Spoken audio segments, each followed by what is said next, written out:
এটি ছিল আমাদের রকি আইল্যান্ডে হোমস্টেতে ফার্স্ট নাইটটি শুরু হয় আমাদের একটি জার্নালিজমের লাইভ রিপোর্টিং ক্লাস দিয়ে। ফার্স্টে স্যার আমাদের লাইভ রিপোর্টিং করে দেখাবে, এরপরে আমরা প্রত্যেকে একে একে করে যাব এবং যে বিষয়টি স্যার দেবে সেই বিষয়ের উপর লাইভ রিপোর্টিং করতে হবে। সবাই খুব সুন্দরভাবে রিপোর্টিং করছিল, একটু নার্ভাসও লাগছিল কীভাবে রিপোর্টিং করব সবার সামনে, বেশ মজাও লাগছিল, বেশ নতুন বিষয়, ইন্টারেস্টিং। স্যার আমাদের খুব সুন্দর করে রিপোর্টিংটি বোঝালেন এবং ক্লাস শেষ হতে আমরা শুরু করে দিলাম আমাদের আসল কাজ। পাহাড়ে আসবার মজা করব না তাই কখন হয়, তাই সবাই মিলে নেমে পড়লাম মাঠে।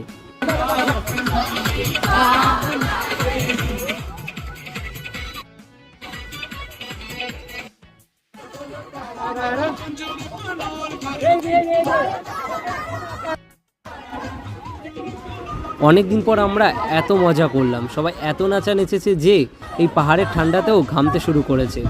তারপর হাঁপাতে হাঁপাতে আমরা চলে আসলাম ডিনার করতে, কারণ 10টা বেজে গেছে।